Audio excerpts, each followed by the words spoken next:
Boa tarde, como é seu nome para ficar registrado?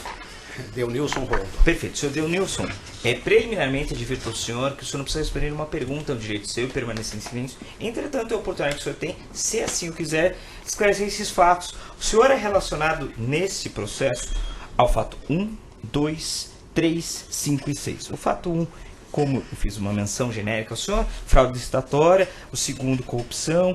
O fato 3 aqui, só deixa eu constar, o fato 3 também. E o fato 5 e 6 de lavagem. Só um momentinho.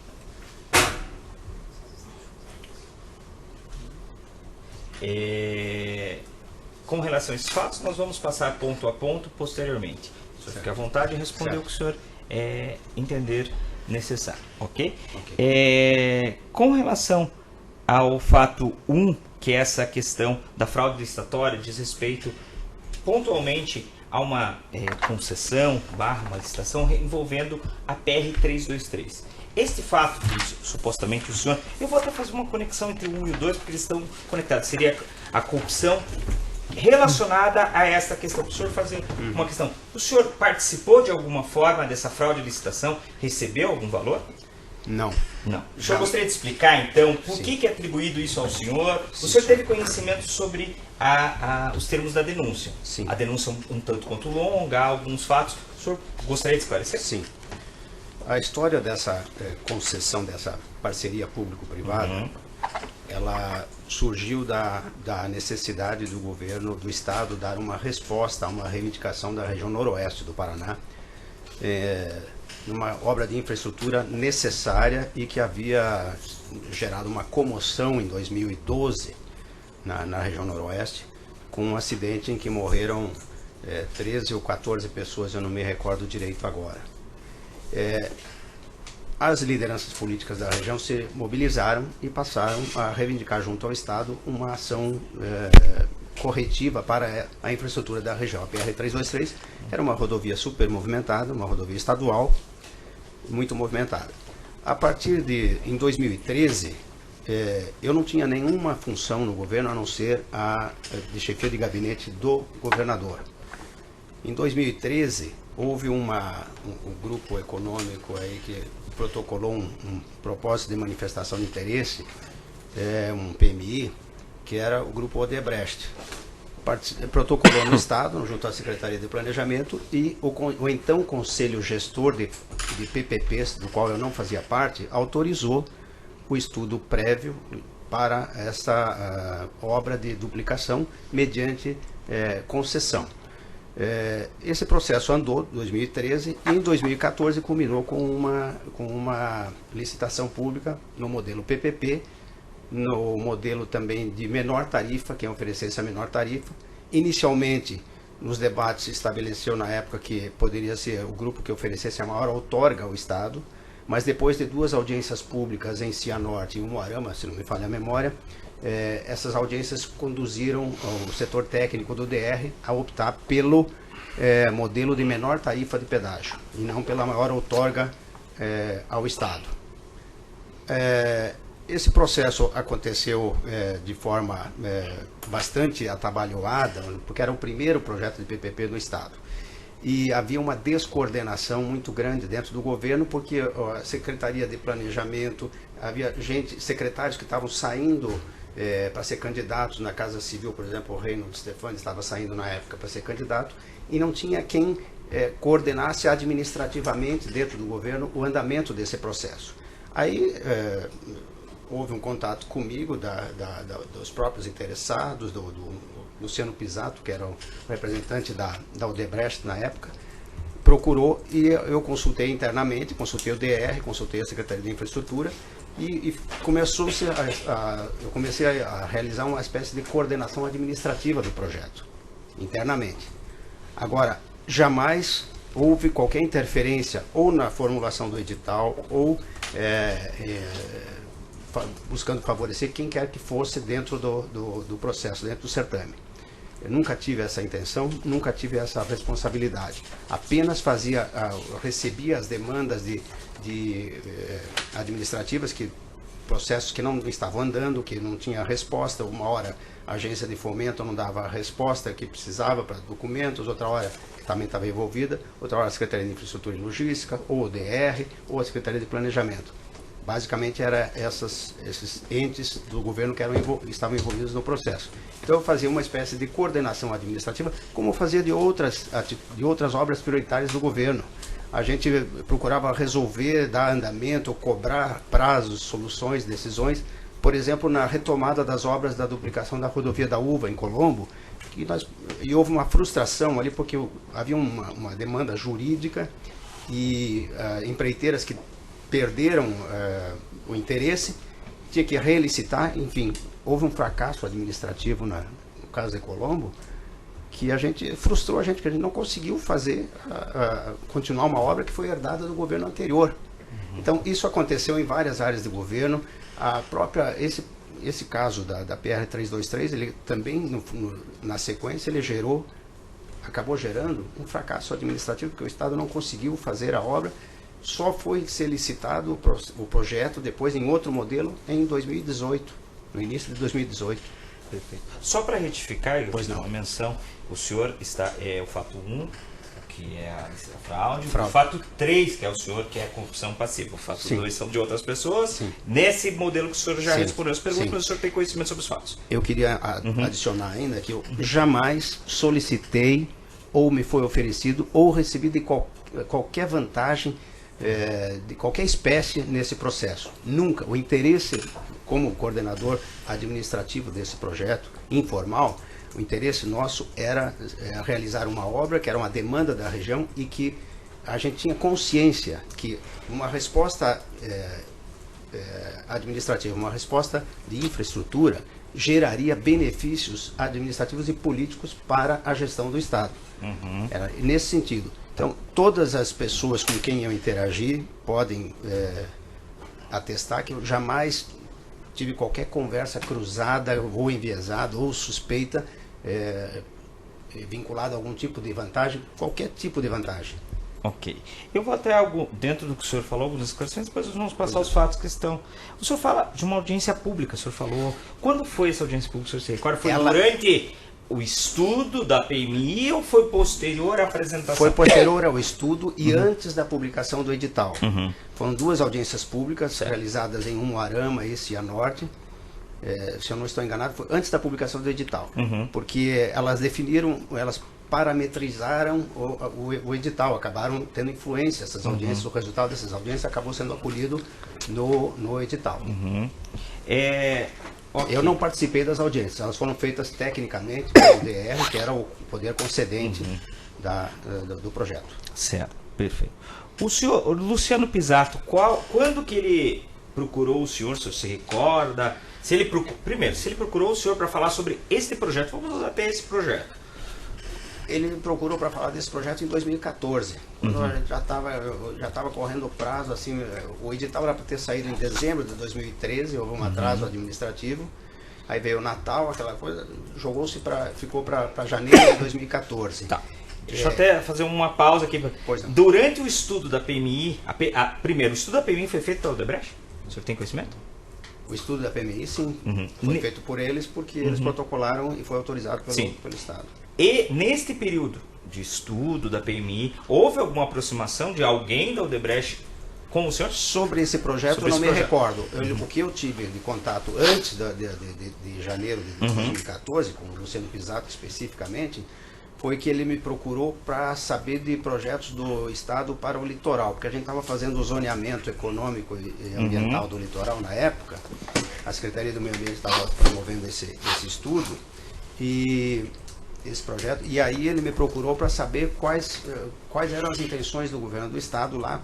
O plano diretor de Pontal do Paraná também já estava em gestação, estava em discussão, era o último município do litoral que não tinha plano diretor, e cabia ao Estado fazer esse plano diretor. Certo. Cabia ao Estado sugerir e a Câmara Municipal de Pontal que aprovava o plano diretor. Era agora me fugiu o nome do COLIT, o Conselho de Desenvolvimento do Litoral do Paraná, o COLIT, que fazia o plano diretor. Perfeito. Aí ele queria buscou informações sobre o andamento, qual era a intenção do governo do estado. A gente falou, olha, tem que regularizar, porque tem intenções privadas ali de fazer porto em Pontal do Paraná, e a gente precisa normatizar antes que que as pessoas comecem a fazer investimentos, ou elas precisam de uma segurança jurídica para fazer investimentos. Ok. Essa primeira, o senhor falou que ele já foi em janeiro que ele procurou o senhor? Sobre o projeto. O projeto. Vamos agora nos janeiro de 2014, que eu me lembro foi janeiro de 2014. Ele tinha mais alguém junto, o senhor se recorda? O senhor se recorda como foi essa demanda? Teve umas 2 ou 3 vezes comigo, em janeiro, fevereiro, naquele princípio de ano. O fato já está distante, como eu recebia muita gente, quer dizer, eu não...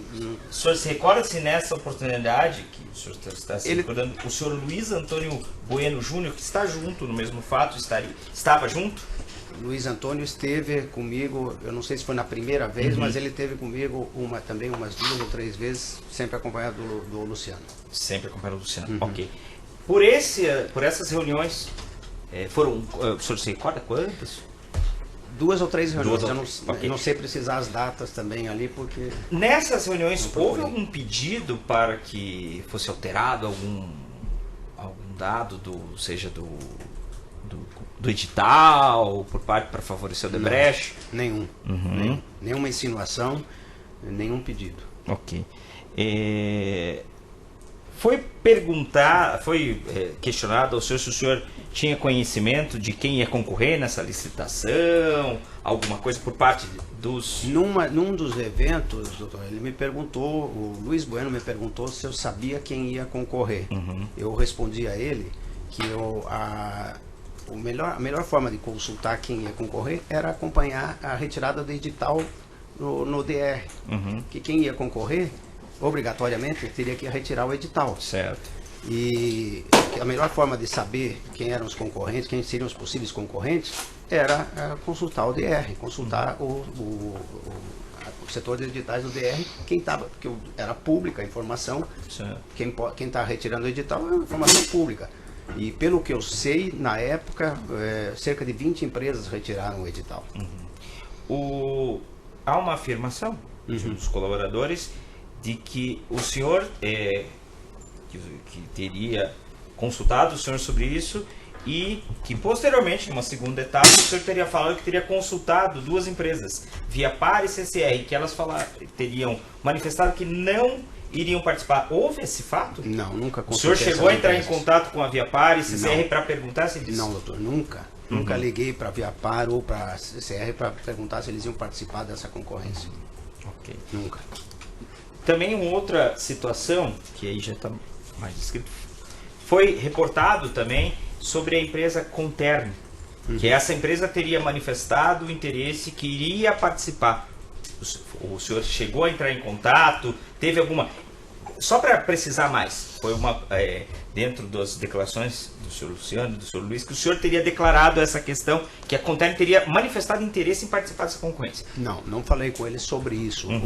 O que eu recebi foi demandas em nome da Contern para audiências do senhor Tony Garcia, ex-deputado, figura conhecida do Ministério Público e da Polícia Federal, figura que talvez tenha sido condenado, não sei se o senhor chegou a condená-lo em algum processo, mas esta pessoa circulou insistentemente dentro do governo, talvez aproveitando laços antigos de amizade com o governador, porque foi deputado contemporâneo do governador, quando era deputado estadual, e essa pessoa se dizia representante informal da Contern. O senhor se recorda quando foi esse fato, só para nós contextualizarmos? Dezembro e janeiro de dezembro a fevereiro dezembro de 2013 a fevereiro de 2014.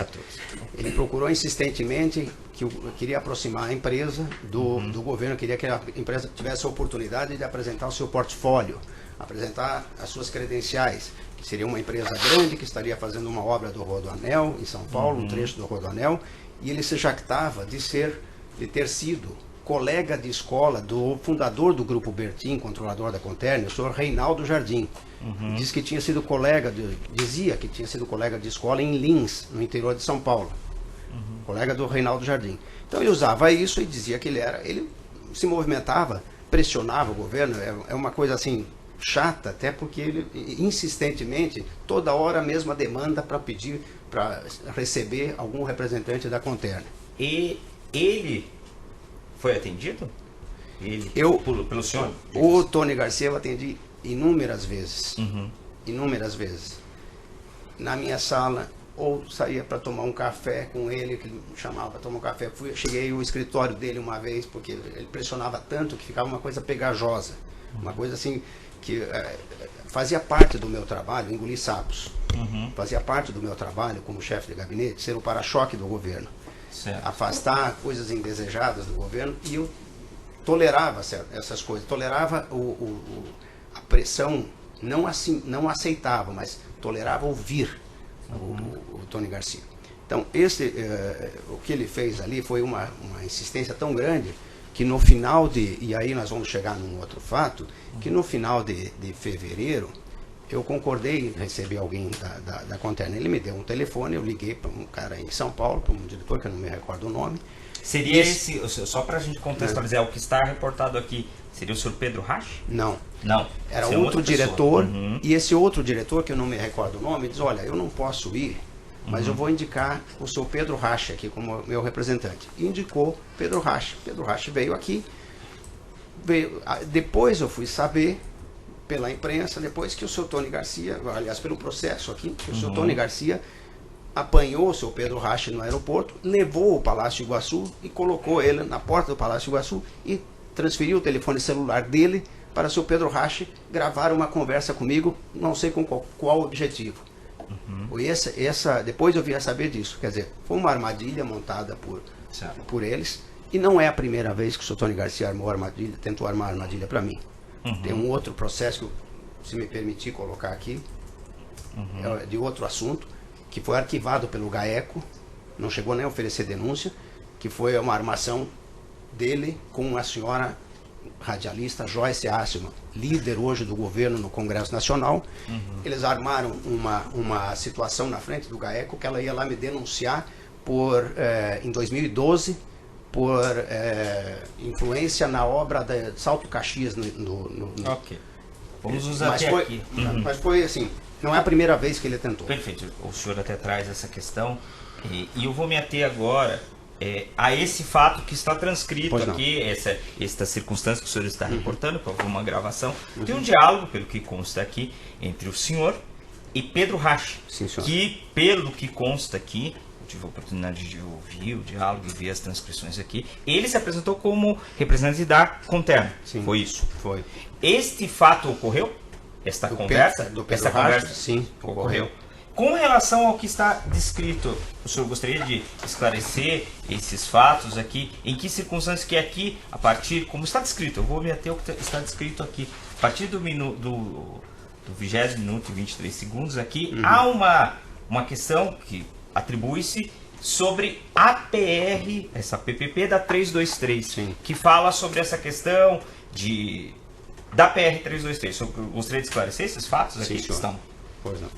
A partir eu presumo que seja o instante em que eu falo da PR 323 e que eu falo que há um compromisso na obra. O compromisso na obra que eu me referi era o compromisso que a gente tinha político e administrativo com a região de fazer uma obra que era demandada. Havia também já um PMI protocolado, estava em andamento. Então essa conversa foi em fevereiro de 2014, final de fevereiro de 2014. Nesse sentido que eu falava de compromisso, jamais que tivesse um compromisso ou que tivesse destinada a PPP a uma empresa A, B ou C. Isso nunca houve e eu nunca mencionei isso para ele. Certo. Apenas falei no compromisso, talvez tenha ficado mal explicado no contexto. Eu vou até destacar a frase ipsis litteris e o senhor pode esclarecer se assim quiser. Tem uma frase já um pouquinho que diz o seguinte, está atribuída ao senhor, tem um D e depois, e queria até ver até onde a gente pode entrar nesse compromisso aí, digamos, respeitado. A gente conversou com muita gente no mercado e ver qual é a possibilidade de entrar num entendimento, porque enfim é um negócio grande, é um negócio que a gente tem interesse que dê certo e tem outras para acontecerem. Aí a gente quer que as coisas comecem de forma correta. O que eu gostaria que o senhor esclarecesse, se assim quiser, é entrar num entendimento, o que seria isso? Entendimento era o cronograma da obra. A gente precisava da obra, havia uma decisão política de ter a obra em andamento no calendário eleitoral. De ter a obra em andamento para poder colher o reconhecimento político da região. O governo estava realizando uma obra. Esse entendimento que a gente queria ter, compromisso e entendimento de que a obra andasse, que o interesse do Estado era fazer a duplicação.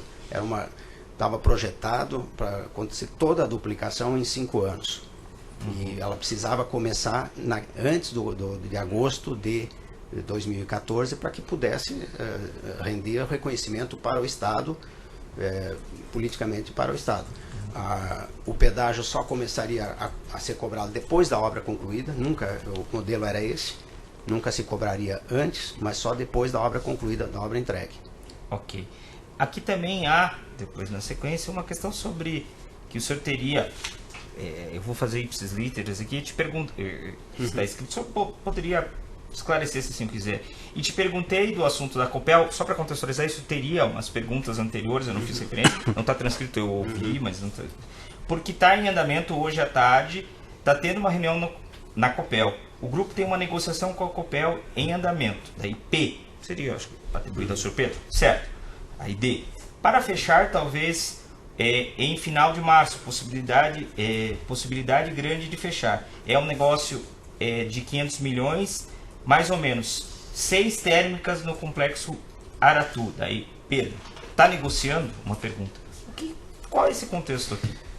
Isso foi decorrente de também uma reivindicação feita pelo Tony Garcia, que a empresa tinha térmicas na Bahia, precisava de parceiros, porque ela não tinha recursos próprios para tocar. E foi uma forma que eu usei, mais ou menos, de me livrar um pouco do Pedro Rasch, de jogar a conversa fora, de dizer, olha, desviar o assunto da PPP. Não tinha nenhum objetivo, jamais fiz contato com a Copel sobre este assunto, nunca, apenas o Tony Garcia que me informou previamente que eles teriam essa reunião na Copel. Mas eu nunca fui atrás da Copel, não perguntei, não pressionei, não gestionei. Okay. O senhor ofereceu esse contrato da Copel em benefício de a empresa Bertin, diga-se com termo, sair desse procedimento licitatório? Não, apenas ilustrei a conversa com esse fato, que era de conhecimento prévio, mas que não teve efetividade nenhuma, que não teve nenhum ato meu para concreto oferecer, sequer uma insinuação de oferecer isso. O senhor não teve nenhuma... Não ofereci, doutor.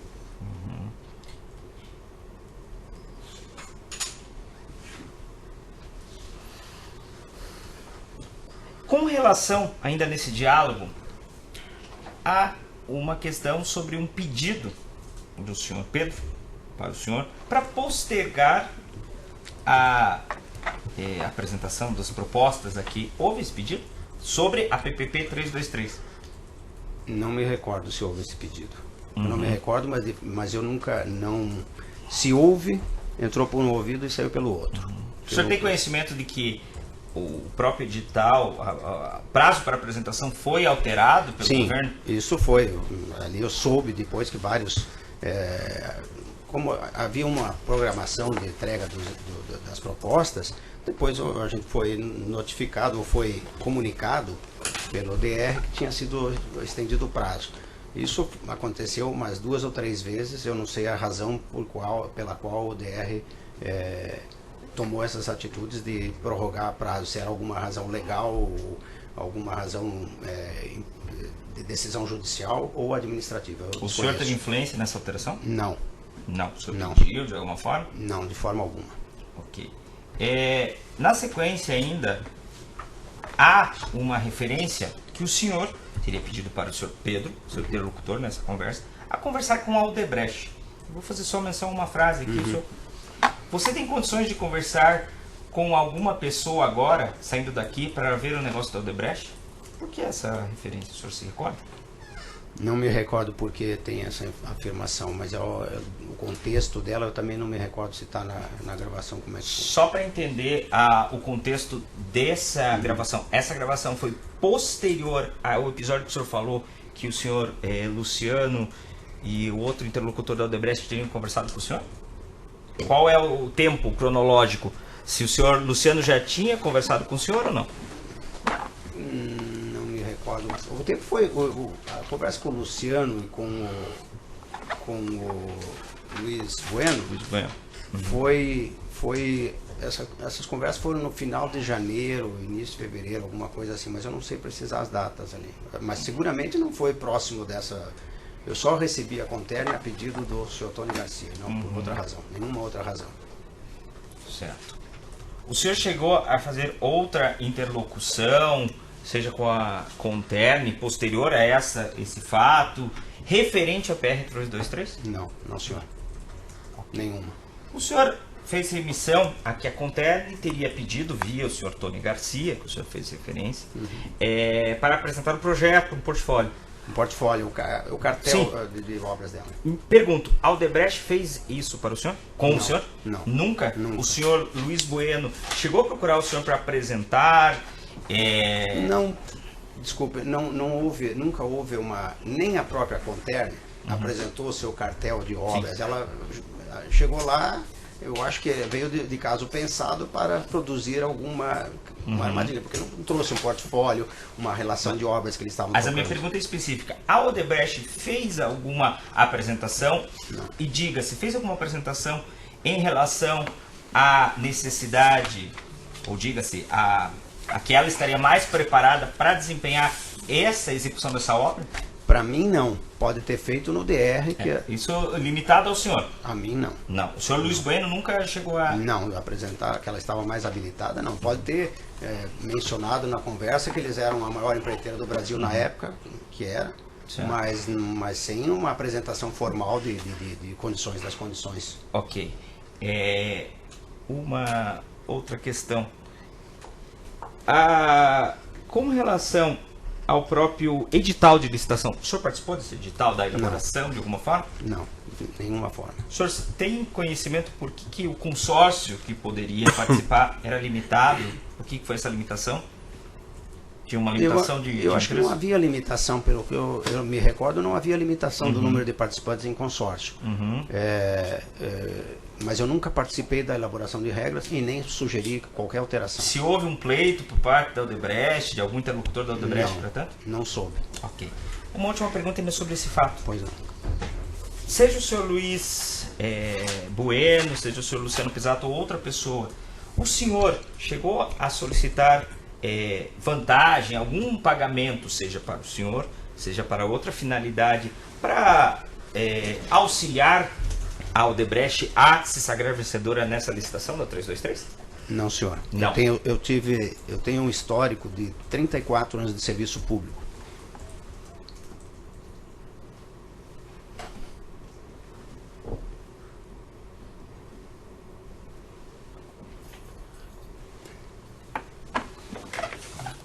Fique à vontade.